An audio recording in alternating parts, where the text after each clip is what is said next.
주님의 이름으로 사랑하고 축복합니다. 네, 오늘은 9월 초 하루 9월 1일입니다. 새로운 한 달이 하나님의 은혜 가운데 시작되기를 간절히 바라고, 또 이제 더위도 갔는데 9월에 또 풍성한 계절을 경험하고 영혼의 풍성함도 함께 경험하길 원합니다. 첫 달 시작에 또 간절한 기도의 제목들이 응답됨으로 또 감사의 한 달이 되기를 소망합니다. 네, 오늘도 나음과 치료의 역사가 우리 사랑하는 믿음의 성도님 가운데 있기를 원합니다. 그렇게 또 기도하며 나아가겠습니다. 오늘 함께 상고하며 읽은 말씀을 통해서 생각해 볼 것은 딱 정해진 내용들이 있습니다. 이것은 모세는 이제 떠나고 다음 대신할 여호수아를 세우는 이야기가 딱 전해집니다. 우리는 여기서 세대 교체에 대해서 생각을 해보고, 그리고 모세와 그 이어갈 여호수아, 그리고 우리의 삶도 한번 생각해보며 돌아보길 원합니다. 우리는 끝까지 내가 무언가를 이렇게 쥐고 있는 어떤 명예나 어떤 권세나 이것을 지지 못하는 것은 우리가 이 땅에서 영원하지 못하기 때문입니다. 노쇠하고 나이가 들면 다음 세대로 넘어가야 됩니다. 네, 그렇죠. 핸드폰이 이제 2G, 3G, 4G, 5G 이렇게 나가는 거는 제너레이션이라는 뜻의 G를 붙여서예요. 한 1세대가 지나고 2세대가 지나면 점점 더 빠른 시대를 원하잖아요. 빠른 통신을 원합니다. 영상이 많아질수록 그렇게 됐죠. 전화만 했던 1세대에서 문자가 되는 2세대에서 영상이 전달되는 3세대 3G가 나오고, 3G가 이제 조금 더 영상이 빨라야 되니까 4G가 나왔어요. 그러다가 이제는 거기에 이제 LTE가 이제 4G라고 했죠. 그러다가 5G가 나와서 더 빠른 다운로드, 더 빠른 영상 전송이 되는 것처럼 세대는 변하고 교체가 됩니다. 세대가 변화되고 교체돼서 그 시대의 흐름이라고 해야 돼서 다음 세대로 이어가야 되는데, 내가 아무리 잘했더라도 그것을 넘겨줘야 될 때가 있습니다. 우리는 거기서 아름다운 퇴진을 꿈꿨으면 좋겠는데, 내가 막 버틴다고 해가지고 이게 버티는 것이 아니라 누구나 다 이것을 내어줘야 될 때가 있는 것 같아요. 모세도 위대하고 뛰어난 영도자로 그와 같은 이가 없었어요. 그러나 하나님이 그에게 당연한 말씀이신데 하시죠. 아론과 같이 너도 이제 돌아갈 것이니라 합니다. 아무리 훌륭했지만 이제 자기 눈앞에서 보았죠. 누이 미리암도 정말 하나님이 오늘 본문에 말씀한 아론의 형 아론도 그렇게 떠나갔고 자기의 차례가 되었습니다. 그냥 인간적으로 본다면 거기서 안 된다, 뭔가 버티고 싶은 그런 게 있을 수도 있겠지만, 하나님은 안타까운 모습은, 모세에게 안타깝고 안쓰러울 수 있는 모습은 약속의 땅 앞에까지만 간 거예요. 그래서 오늘은 아바리산 느보산에서 이제 생을 마친다고 하지만 어딘지는 모르죠. 어디서 죽게 되는지는 그 묘는 시신은 알 수 없지만, 모세의 아바림산에서 네가 갈 회중이 들어갈 약속의 땅을 바라보라 하십니다. 그것을 바라보고 있는 오늘 본문을 보면 이 모세의 심정이 참 어땠을까 생각이 되죠. 그리고 너는 못 들어간다는 말씀을 하시니 그 마음은 참 안타깝고 안쓰럽고 많은 생각이 들었을 것 같아요. 이제 끝나는 건가? 그러면 인생을 돌아보게 되지 않을까요? 그렇죠? 내가 참 그 인생을 어떻게 살았을까? 내 마침표의 인생은 어떤 것이 있을까? 어떤 결과, 어떤 열매가 내 인생과 삶에 있었을까? 중요한 것은 그 심정에 어떠한 생각이 들고 어떤 감정이 일어났을지 모르지만, 중요한 것은 반드시 겪어야 될 상황이었을 거다. 그러면 우리도 먼저 생각하기를, 우리도 언젠가 찾아올 그날에 우리가 조금 더 떳떳한 인생이고 되돌아봤을 때 하나님 보시기에 부끄럽지 않은 인생이기를 소망했으면 좋겠다. 그런 기도가 있고, 그렇게 오늘 좀 열심히 내는 상황이었으면 좋겠습니다. 오늘 하나님은 하나 말씀하시는 거는 14절에 너는 명령을 거역해서 거룩함을 드러내지 못한 가데스 이 무리바 물 사건을 이야기를 하십니다. 14절에 하나의 치명적인 오점이었죠. 그리고 그 앞에 이 민수기에서는 그래서 너는 약속의 땅에 못 들어갈 거야라는 말씀을 하나님은 하셨고, 이제 그것 때문에 이제 자기도 그때 들었던 말씀이 생각났을 것 같아요. 내가 이 약속을 거역했기 때문에 하나님이 말씀하신 것대로 온전한 순종을 못했기 때문에 못 들어가는 것을 인정할 수밖에 없는 상황이었을 것 같습니다.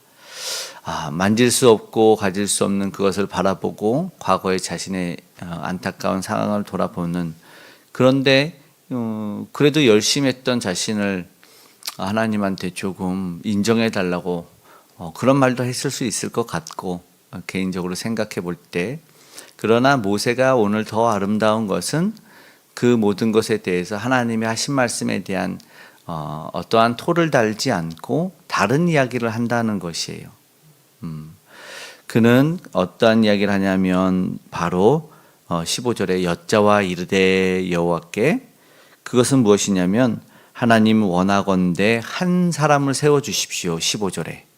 그러니까 자신과 같이 이 회중이 인도자를 따라 그의 말을 듣고 끌려가는 이들인데, 그래서 그의 표현에 17절에 보니까 목자 없는 양 같다.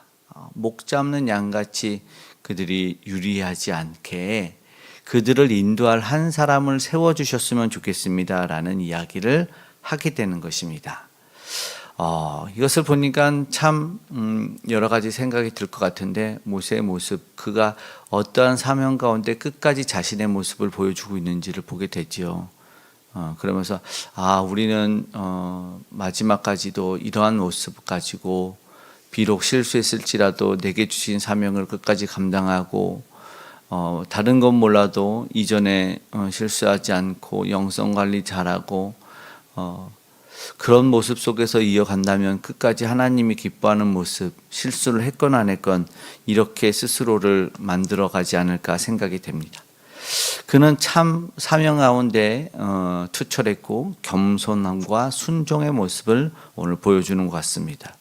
마지막 날에 자신이 그 상황 속에서 많은 감정과 동요가 일어날 것 같은데도 그런 이야기를 눈을 감아야 되는 상황 속에서도 이야기를 하는 것이죠. 우리 인생들은 그럴 때가 있잖아요. 버티는 사람들이 있어요. 끝까지 예를 들어서 기업에서도 그렇고 정치계에서도 그렇고 세상을 살다 보면 나는 못 내려간다. 끌어내려도 버티고 붙잡고 있는 그런 경우들이 많이 있는데, 정말 안타까운 경우는 그렇죠. 예를 들어서 연구한 사람이 평생을 바쳐서 무언가를 연구했어요. 그래서 이게 허가도 다 되고 이제 시판에서 그 영광을 바라보는, 예를 들어서 수익을 전 모든 걸 투자했기 때문에 이제 들어오기만 하면 되는 상황인데 눈을 감아야 돼. 병이 들어. 그런 경우들 있잖아요. 참 열심히 자녀들을 키웠는데 자녀의 성공을 못 보고 출세를 못 보고 눈을 감아야 될 때 그럴 때도 있어요. 그리고 참 병 들었을 때, 그럴 때 보면 얼마나 마음이 안타깝겠습니까? 그런 것보다 더하지 않을까 이런 생각이 들어요. 아무것도 이제 손에 쥘 수 없는 상황에 겸손함으로 내려놔야 됐을 때, 그럴 때 과연 이렇게 할 수 있을까? 회중을 위해서라는 표현을 하잖아요. 그러니까 16절에 회중을 위해서라는 이 표현을 보니까 그가 참 훌륭한 인도자다, 그런 생각이 들어요.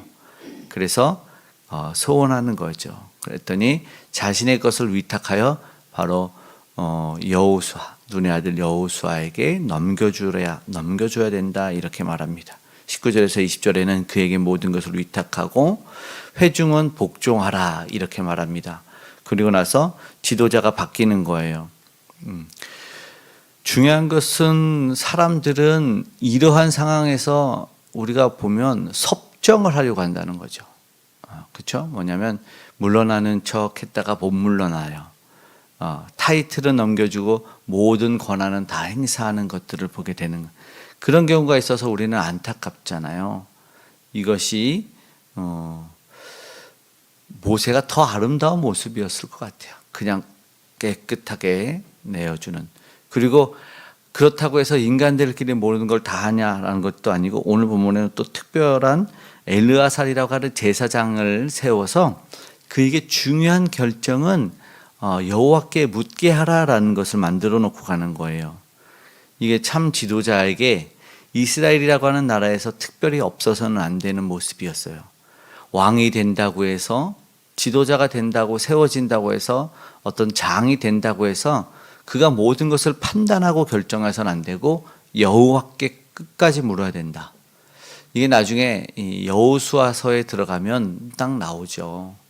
하나님이 말씀하셔 여리고성을 그렇게 무너뜨리지만 아이성 전투에서는 여호와께 묻지 않는 실수를 범함으로 말미암아 아주 작고 별 볼 일 없는 성인데 이스라엘 백성이 지게 됐죠. 전투에서.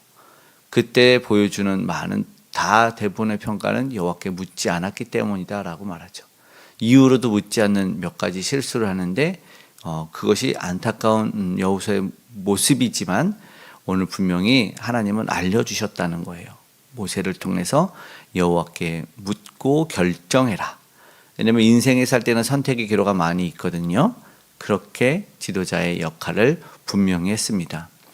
그래서 오늘 생각해 보는 것은 현 시대를 위해서 기도할 수밖에 없지 않나 생각이 됩니다. 왜냐하면 우리가 오늘 말씀을 세대교체라고 해서 그것을 위해서 기도하고 있거든요. 어떠한 마지막의 모습을 우리가 가질 것인가, 그리고 끝까지 사명을 감당하고 하나님 안에서의 겸손과 순종의 모습을 모세처럼 보일 것인가, 이렇게 우리는 지금 기도하기를 원하는데, 그러면서 더불어서 우리가 왜 기도해야 되냐면 우리 스스로도 그렇지만 현 시대의 사회나 공동체 그리고 교회의 모습 때문에 그렇습니다.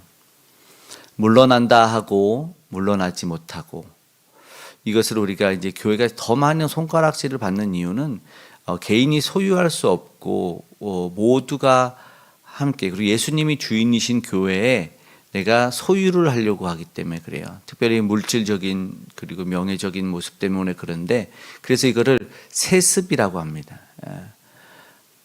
자기의 자녀나 사위에게 물려줘요. 담임 목사의 직을 물려주니까, 이것이 알지만 서울의 큰 교회도 아들에게 물려주지 않는 세습 방지법이 있는 교단이었어요. 그러니까 안 돼요. 그런데 총회적으로 그 교단적으로는 불가능한 거를 사회법으로 가져가서 이겨서 결국 아들한테 물려줬습니다. 이게 세상 뉴스에도 나오는 모습을 봤어요. 너무나 안타까운 모습이죠. 그리고 다른 데서는 승계라는 표현을 합니다. 그러니까 이해되는 부분은 뭐냐면, 가장 그 교회를 잘 아는 것은 그 담임 목사님의 아들이기 때문에 분란이 없으려면 그렇게 해야 된다. 사실은 새로운 전혀 모르는 후임자가 와서 그 담임 목사님을 대행할 때 문제가 많이 발생하는 것은 사실이에요. 사람이 다르기 때문에 그렇죠. 그래서 사실은 오늘 하나님은 가장 중요한 것을 하나 세워놓죠. 뭐예요? 하나님의 영이 충만한. 그러면 사실은 하나님이 통치자가 되시면 되는 거예요. 성령의 충만함이 절대적인 조건. 오늘 이야기하는 것이 바로 그것이었거든요. 눈의 아들 여호수아를 데려와라. 그가 누구냐면 18절에 영이 머무는 자니, 이렇게 말합니다. 하나님은 단지 그 조건, 영이 머무는 자를 데려다가 하라. 그러니까는 성령이 충만하다는 것은 육신적인 소욕을 이겨낸 것이에요. 그러니까는 마음과 생각에 드는 것이 내 마음 내 뜻대로 마음대로 하는 것이 아니라 하나님을 위해서 주님의 나라를 위해서 무엇을 할 것인가라는 늘 그 생각과 마음이 머무는, 이것이 성령과 육신의 싸움입니다. 네, 육신과 소욕의 싸움 속에서 성령이 이겨내는 그를 바라보면서 그를 세워줘야 됩니다. 다음 세대도 지금 현도 이 세대 교체를 통해서 그렇게 이루어져야 되는데 그러지 못했다는 것을 보여주게 되고, 그러나 이제 이 승계라는 부분에서 우리가 인정하는 부분은 뭐냐면, 어려운 교회 있어요. 아무도 안 가는 교회. 아버지가 예를 들어서 시골에 정말 그 교회 어려운 헌신적으로 그것을 섬기면서 아무도 안 와. 불렀는데 아무도 안 와. 왜냐하면 그곳은 뭐 부와 영광 명예가 아무것도 없어요. 사례도 없고 사례도 부족하고 아무도 인정해주지 못하는 그런 농어촌 교회에 그때는 당연히 아들에게 물려줘도 된다. 세습과 승계가 사실은 문제가 되는 것은 그가 내려놓지 못하는 부명예 때문에 그렇죠. 그런데 모세의 모습을 보면 화무 11원 권불 10년이라는 걸 인정해야 돼요. 아무리 붉은 꽃도 떨어지게 돼 있고 모든 권세도 금방 끝이 나게 돼 있는데 그것을 내려놓지 못하는 인간의 욕심이 세상에 비춰져서 그래요. 특별히 그렇지 못해야 되는 이유는 이것은 교회이기 때문이라는 것입니다. 교회는 그런 모습을 갖고 있지 않아야, 왜냐하면 하나님이 영광 받으시는 거예요. 그래서 참 훌륭한 목사님들이 그런 모습을 보여줘요.